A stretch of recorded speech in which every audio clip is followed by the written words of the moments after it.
Hello दोस्तों, स्वागत है हमारे YouTube चैनल इजी मैथमेटिक्स में। तो आज के इस वीडियो लेक्चर में हम लोग बात करेंगे गॉस के प्रमेय के अनुप्रयोग के बारे में। ठीक है, तो आज का हमारा हेडिंग है एक समान रूप से आवेशित गोले के कारण किसी बिंदु पर विद्युत क्षेत्र की तीव्रता का मान क्या होती है। ठीक है, तो अगर हम एक समान रूप से अगर आवेशित गोले को लेंगे तो वहां पे क्या होगा ना, बिंदु एक गोले से बाहर हो सकता है, एक बिंदु गोले के सतह पर हो सकता है और एक बिंदु क्या होगा, गोले के अंदर हो सकता है। तो हमारे सामने तीन कंडीशन बनती है। तो आइए हम लोग बारी बारी से सबके बारे में बात करेंगे। ठीक है, तो हमारा हेडिंग है गॉस के प्रमेय का अनुप्रयोग, एप्लीकेशन ऑफ गॉसेस थ्योरम। ठीक है, तो उसमें आपका पहला है एक समान रूप से एक समान रूप से आवेशित गोले के कारण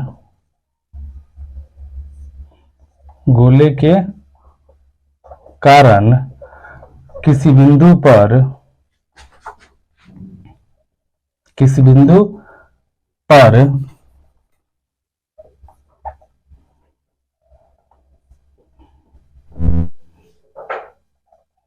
विद्युत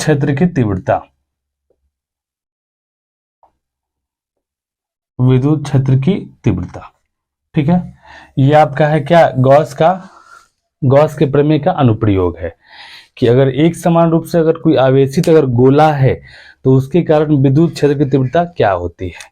तो इसमें तीन केस के बारे में हम लोग बात करेंगे। तो सबसे पहले केस नंबर 1 के बारे में बात करते हैं, जब बिंदु गोले के बाहर हो। ठीक है, जब बिंदु गोले के बाहर हो,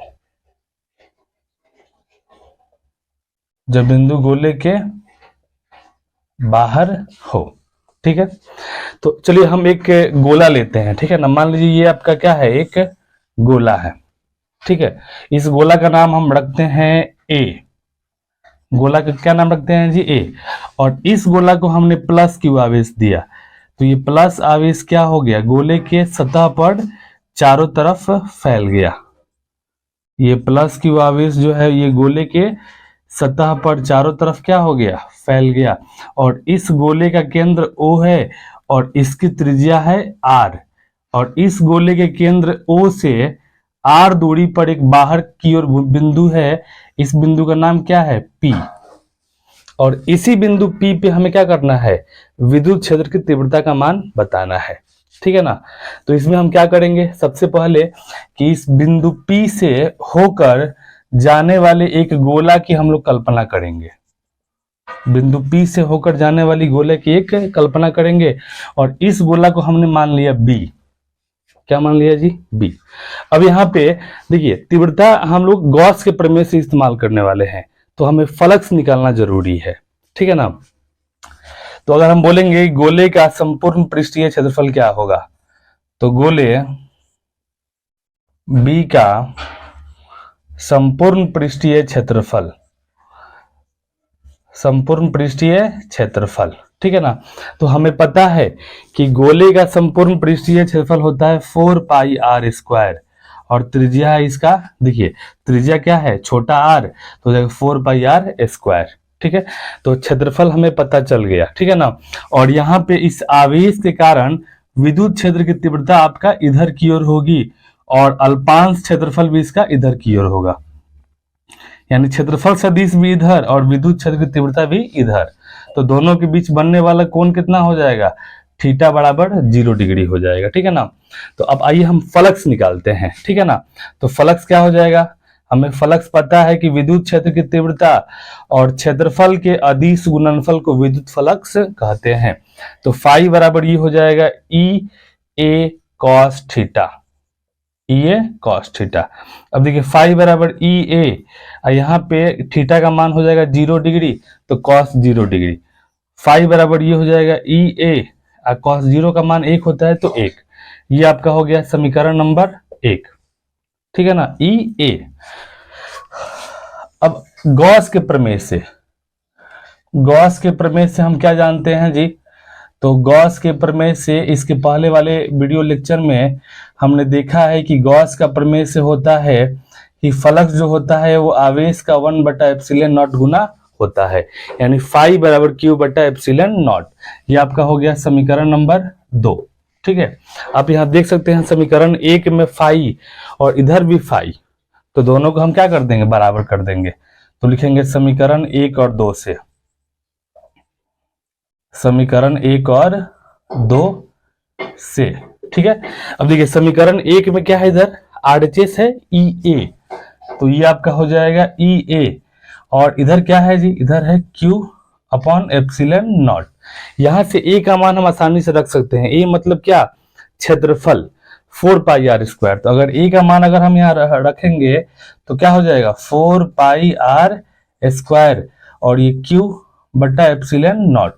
अगर ये बटा के नीचे जाएगा तो यहाँ बोलिए क्या बच जाएगा, ई बराबर हो जाएगा क्यू बटा 4 पाई are square epsilon not.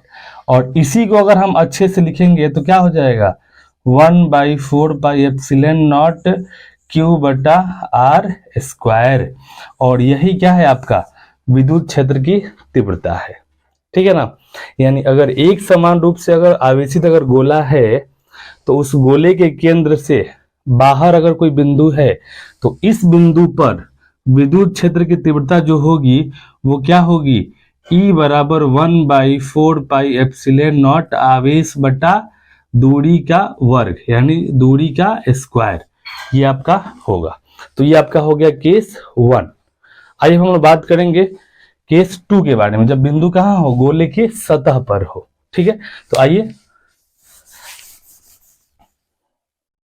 Case 2 लेते हैं इसी पॉइंट का।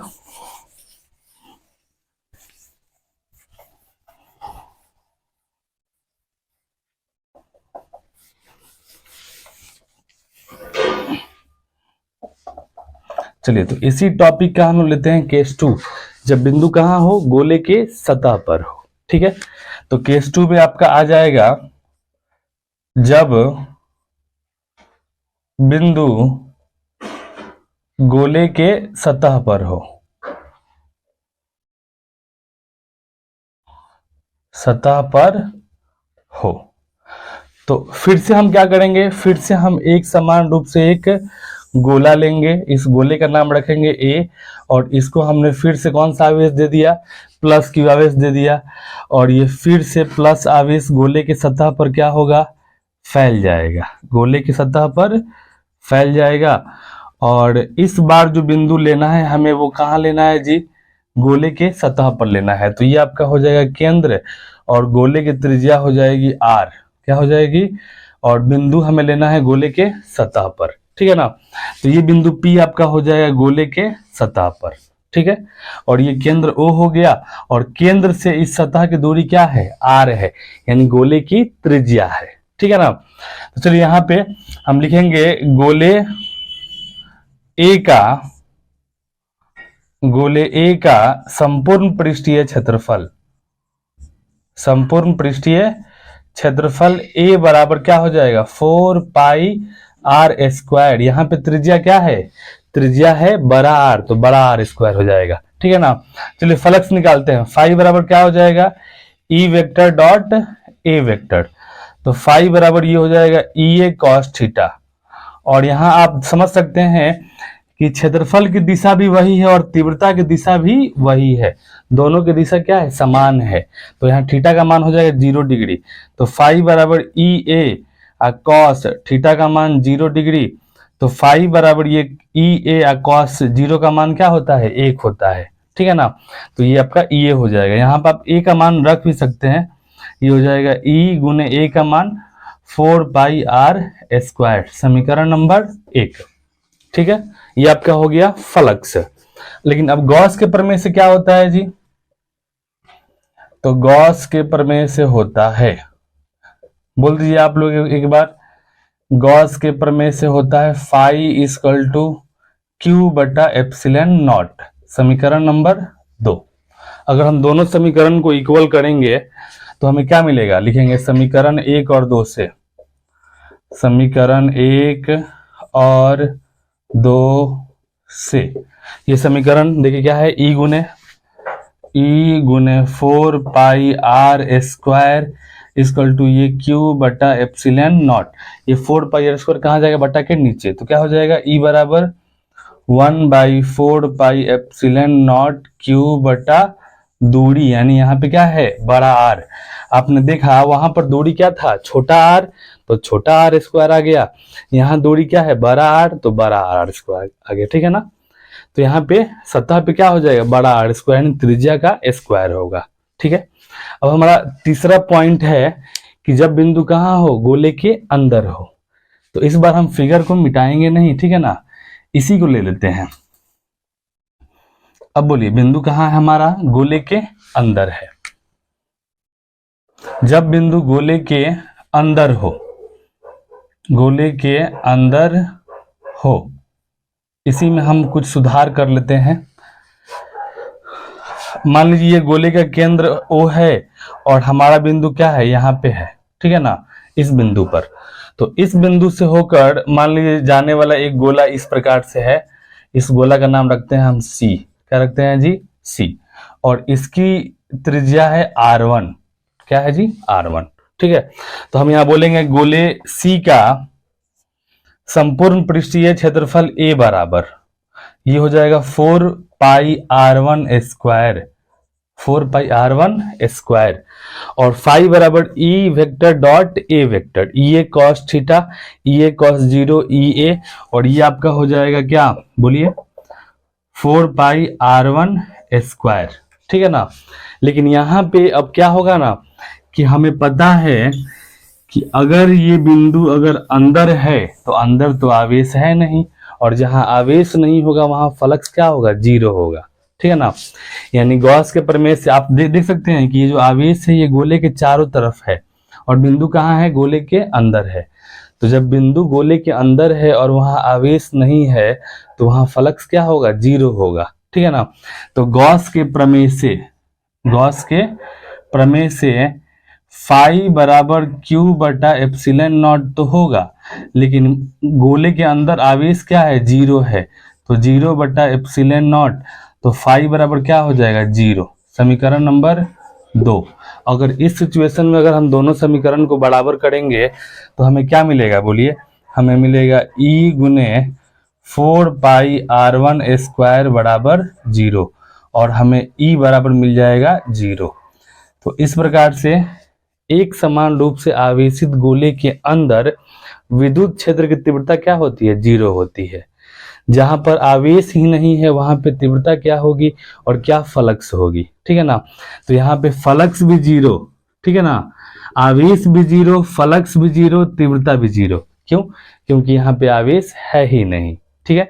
तो हमने देखा कि एक समान रूप से आवेशित गोले के कारण किसी बिंदु पर विद्युत क्षेत्र की तीव्रता क्या होती है, ठीक है। यहाँ बाहर होती है 1/4 पाई एप्सिलॉन नॉट, यहाँ बाहर क्या होती है 1/4 पाई एप्सिलॉन नॉट आवेश बटा दूरी का स्क्वायर। गोले की सतह पर क्या होता है 1/4 पाई एप्सिलॉन नॉट आवेश बटा त्रिज्या का स्क्वायर, और यहाँ अंदर क्या होता है, विद्युत क्षेत्र की तीव्रता 0 होता है, ठीक है। आई होप आप लोग को ये वीडियो लेक्चर समझ में आया होगा। अगर वीडियो अच्छा लगा है तो वीडियो को लाइक करें, कोई डाउट है तो कमेंट करें और अपने दोस्तों में शेयर करें। थैंक यू, धन्यवाद।